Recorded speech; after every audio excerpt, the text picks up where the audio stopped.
So welcome everyone. Once again, this is Kevin from CSMI in Australia today doing a review on the VLV Articulated dump truck. This truck has been around for a while. I decided to do a review on it because there's a few questions people have asked and we didn't have this in our collection. So we've added this to our collection and here we are today going to speak about this truck. So as usual, thanks for your questions, comments and emails. Let's get straight into this this particular model. I've taken it out of the box because generally I do make a video showing you the truck in the box, but it's too big and it's too heavy, and hence I've just pulled it out. The model, as you can see, is beautiful. It's big. I'll give you some sizes that I have already measured on the truck. The length roughly is about 900 mil. Or 2 feet 11.5 inches for those of our customers in the US and who wanted an Imperial. The height is about 285 mil or 11.25 inches, and the width is about 250 mil or 10 inches. So it's a pretty wide truck actually. You'll see this shortly. Beautifully constructed, full metal, has a lot of details. And we'll go into some of those details straight away. Now, to make it easy to spin over, I've actually put this truck on a platform so that I can actually turn it over. It's too heavy to actually move it around, and you'll see what I'm talking about. So I'm going to get the camera a bit more closer, guys, so you can actually have a look what I'm talking about. A lot of detail, and the finish, the paintwork, you could probably give it around 7 out of 10. Or almost nearly about 8 out of 10. I couldn't see any blemish anywhere as far as I've gone over it. Even the edging right up here, you can see that it's really, they've taken time to do this truck. They haven't rushed it, and that's what makes the difference. I'm just going to get a pointer, guys, so it's easier to point out. So when it comes, it actually comes in the box, and the mirrors are actually folded. They actually pivot. Quite good construction. The way it's built looks pretty authentic with the brace in the center support up there. The bonnet opens up, so let me spin this over. It's so huge on my table. I'm trying to get this in focus. So the bonnet opens up here, and inside the bonnet you do have pretty neatly designed and positioned. As you can see, it's not just thrown in randomly. It's well positioned. You've got a two-position valve block up here. One is for articulation, the other one is for the tip. You got a hydraulic motor, you got a receiver, you got a battery. There is no battery case as such, but the battery will securely secure itself up here. The wiring is quite tidy, as you can see. That's the wiring inside the cab. The cab is kind of resin. The rest of the truck is metal, but it looks pretty sturdy. It's quite robust in the way they've constructed it. Now, the good thing is you can see the quality of the finish. There's a lot of gloss. You can actually see the reflection of my ceiling in there. So, and the edges are quite sharp.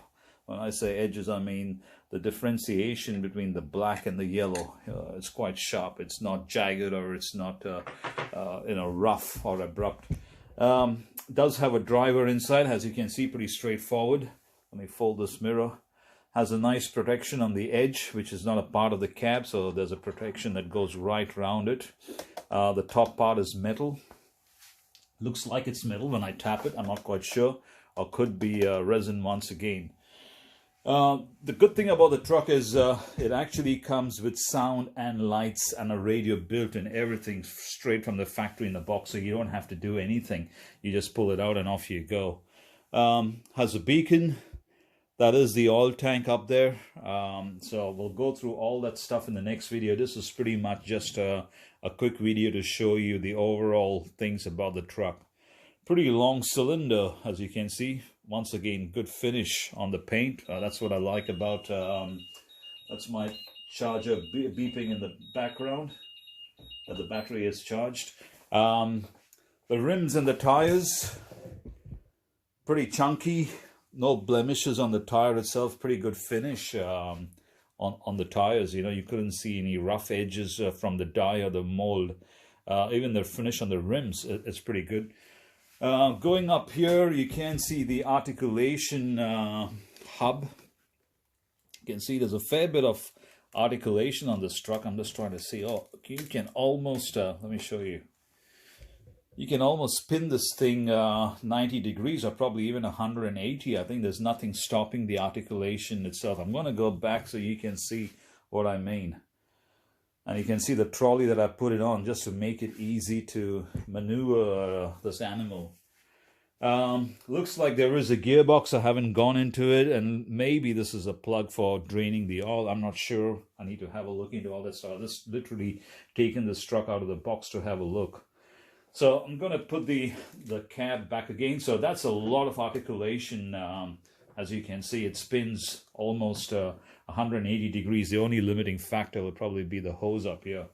So you got a bit of a manifold that supplies oil to both the cylinders. Obviously, it comes from the pump up here, goes into the manifold, and then distributes it to both the cylinders up there.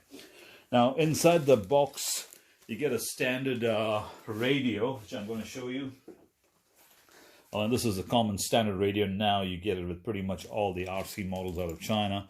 And then you get a bag of O-rings, a couple of Allen keys, and a couple of shackles that actually go in the front. So that's what actually comes in the box itself.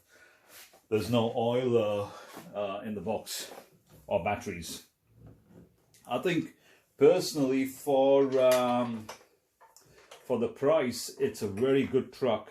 No doubt about it, because you are getting a quality model for the price, and we have sold quite a few of them, and we haven't had any recalls or comebacks or people complaining about it. So let's get back into the detail on the other side. What do we have here? You got a good detailed extinguisher up there, and same thing. There's no difference. There is no door to the cab itself. You only have the hood in the front that actually opens up. It does have, I can see it has a little slot up here for an indicator light, but I can't see anything fitted by the factory in there. Maybe that's some customization that the end customer can do at their end from there. There is a tie up here which goes to the tailgate, and the tailgate is activated when the product is actually tipped out as the tipper lifts up. I'll try to see if I can do this, or I'll probably do it in the next video, as I want to show you the articulation and what's behind the truck and all that kind of stuff, all the good jazz. A rubber flap up here. While we are up here, there's a rubber flap just like the real thing. Once again, it's well bolted. What I like is the finish of the truck is just unbelievable. I mean, the quality, the gloss, you just couldn't fault it. Even the tidiness of the wiring, the way it's routed, they've come a long way to get it to this level. And that's what makes a difference when it comes to the money that you're spending. So this is all that we have on this video, guys. As usual, if you have any question or comments, leave it down, or you can email us at info@csmi.com.au, and we'll get back to you. And thank you for watching.